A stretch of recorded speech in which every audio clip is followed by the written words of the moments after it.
जय श्री कृष्ण मित्रों, मेरे YouTube चैनल सृष्टि ज्ञान में आप सबका स्वागत है। दोस्तों, युतियों की बात कर रहे हैं हम।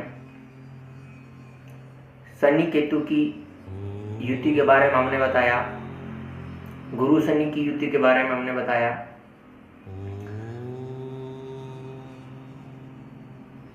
आज बात करेंगे सूर्य चंद्रमा की युति। सूर्य चंद्रमा की युति, जिसे अमावस दोष के नाम से भी जाना जाता है,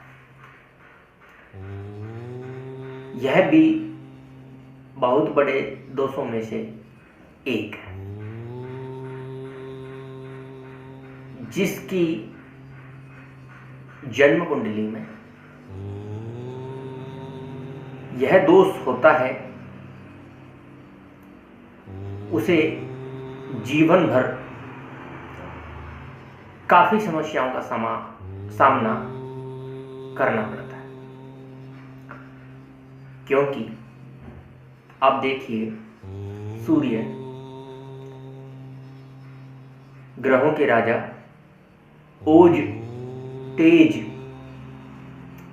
यश, सम्मान, पिता के कारक, पंचम भाव सिंह राशि के स्वामी, प्रथम भाव यानी आप खुद, जो आपका प्रथम भाव वो खुद आप हैं, वहां के कारक होते हैं। तृतीय भाव में भी अच्छा फल देते हैं। पंचम भाव में दिग्बली होकर बैठते हैं, बल प्राप्त होता है इनको। पंचम भाव सिंह राशि कालपुरुष की इनकी होती है, तो पंचम भाव में दिग्बली होकर बैठते हैं। इसके बाद भाग्य भाव भी इनके लिए श्रेष्ठ रहता है, अच्छा रहता है, अच्छा फल देते हैं। दसम भाव में बहुत अच्छा रिजल्ट देते हैं और अग्नि के कारक हैं, अग्नि कारक ग्रह हैं, प्रचंड तेज है। तो दूसरी तरफ बात करें, चंद्रमा माता का कारक, हर 2.5 दिन में राशि परिवर्तन करने वाले चंद्रमा, निशाकर चंद्रमा, शीतल और ममता के प्रतीक चंद्रमा, चतुर्थ भाव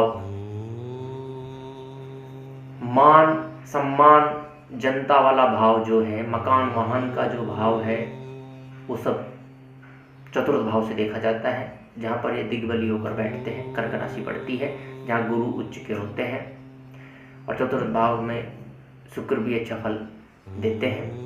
तो आज जो बात चल रही है वो चंद्रमा और सूर्य के युति के ऊपर चल रही है, कंजक्शन के ऊपर चल रही है।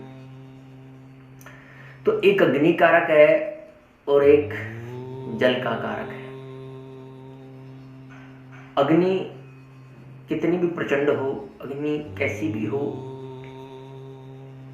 और पानी कितना ही गर्म क्यों ना हो, आग बुझा ही देता है। तो इन दोनों की युति सही नहीं हो सकती किसी भी हाल में, काफी परेशानीदायक होती है इन दोनों की युति। तो ऐसे लोगों को जिनके जन्म कुंडली में यह युति है, तो उस जिस भाव में यह युति है, उस भाव से संबंधित उसको हमेशा कमी रहेगी। उस भाव की में जो कमी हुई है, उससे उस व्यक्ति को हमेशा दुख रहेगा। ऐसे व्यक्ति को मतलब सामने आने से भी थोड़ा झिझक होती है, हेजिटेशन होती है। मान लो सूर्य चंद्रमा चतुर्थ भाव में बैठ जाएं एक साथ, तो सूर्य वैसे ही चतुर्थ भाव में अच्छा फल नहीं देता, कमजोर हो जाता है। चंद्रमा के साथ बैठ जाएगा तो मान सम्मान कम हो सकता है, अपयश की प्राप्ति हो सकती है। कोई जरूरी नहीं है कि आपने कर्म किया है कि नहीं किया है, बिना गलती किए हुए ही सजा मिल जाती है, अपमान हो जाता है। पंचम भाव में बैठ जाए तो शिक्षा में कमी करेगा, द्वितीय भाव में बैठ जाए तो धन आएगा फिर रुक जाएगा, आएगा फिर रुक जाएगा। परिवार से थोड़े संबंध सही नहीं रह पाते। सबसे बड़ी लक्षण यही है इस दोष के कि आपको तो दुख होता ही होता है। मान लो आपका जन्म अमावस्या वाली तिथि के दिन हो गया और रात्रि का आपका जन्म है, तो आपको इतने भयंकर भयंकर संकटों से सामना करना पड़ेगा जीवन में। यह दोष आपको तो दुख देगा ही, यह दोष आपके माता पिता को भी जबरदस्त दुख देगा, उनको भी काफी जीवन में दुख देखने पड़ेंगे, उनको भी शारीरिक कष्ट काफी ज्यादा होंगे। यह दोष अगर आपकी जन्म कुंडली में है तो। सूर्य चंद्रमा यदि इनसे संबंधित लग्न हो, सिंह लग्न हो, कर्क लग्न हो, धनु लग्न हो, तो ये कारक होते हैं, कमी करेंगे। और कोई ना कोई गुरु की मदद मिल जाए, मंगल की मदद मिल जाए तो थोड़ा बहुत सही हो सकता है। अगर गलती से ऑपोजिट लग्न हो, जैसे कि तुला लग्न हो, तो काफ़ी समस्याएं भर देंगे। अमावस्या को रात को अगर जन्म है तो ऐसा इंसान उठने में बहुत टाइम लेगा, तरक्की में बहुत टाइम लगता है, उसके अंदर बहुत कुछ होता है, वो सामने जाहिर नहीं कर पाता, एक्सप्लेन नहीं कर पाता, हेजिटेशन बहुत होती है, सामने आने में डर लगता है। ये परेशानी खड़ी होगी सूर्य चंद्रमा के दोष से, क्योंकि अमावस्या के दिन, अमावस्या की रात की बात करें, अमावस्या की रात में चंद्रमा भी नहीं रहता, सूर्य का तो अस्तित्व ही नहीं रहता रात को, दोनों ही गायब। और वैसे भी देखा जाए तो सूर्य चंद्रमा के साथ रहने से अपना जो तेज है वो खो देते हैं।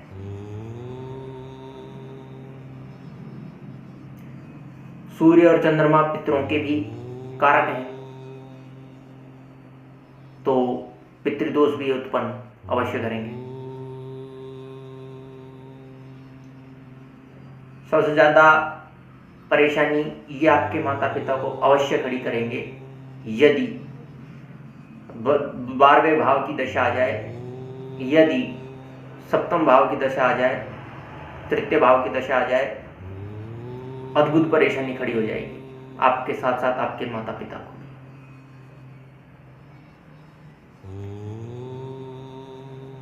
एकादश भाव में ये हानि करवाते हैं, धन हानि। मतलब ऐसा व्यक्ति पैसे कमा लेगा, पैसा होगा, पैसा रखेगा, लेकिन चोरी हो जाएगा, कहीं और ना और खर्च हो जाएगा। 11वें भाव में, एकादश भाव में यदि यह युति है तो जितने भी उससे बड़े होते हैं उनको समस्या अवश्य रहेगी। बड़े भाई बहन हो, माता पिता हो, दादा दादी, कोई भी हो, परिवार में जितने बड़े हैं उनको समस्या अवश्य रहेगी, अमावस्या होगी।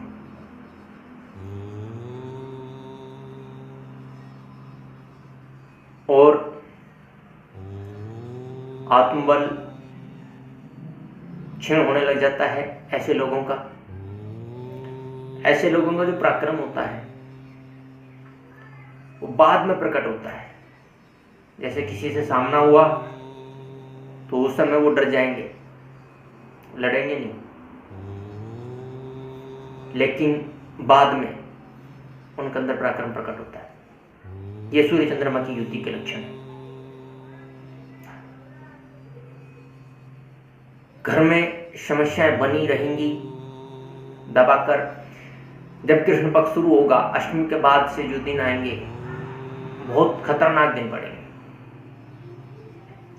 गलती से सप्तमेश अष्टमेश शनि हो, राहु अच्छी स्थिति में नहीं हो, तो ऐसे व्यक्ति को और ऐसे व्यक्ति के माता पिता को मृत्यु तुल्य कष्ट होना होकर ही रहता है, मतलब होता ही होता है, 100% है ये। तो देखिए आपकी जन्म कुंडली में यदि यह दोष है तो आप दिखाइए जन्म पत्रिका को, डिटेल दीजिए, birth date, birth time, birth palace, कोई भी 3 सवाल आप पूछ सकते हैं। उपाय आपको आपकी जन्म पत्रिका देखने के बाद ही बताया जाएगा। साधारण उपाय यही है, माता पिता की सेवा की जाए दबा के। कोई भी निर्णय या कार्य रात्रि में ना किए जाएं, खासकर कृष्ण पक्ष में। थोड़ा सावधान रहें, माता पिता की जबरदस्त सेवा करें, गौ सेवा करें तो अद्भुत परिणाम मिलने लग जाता है।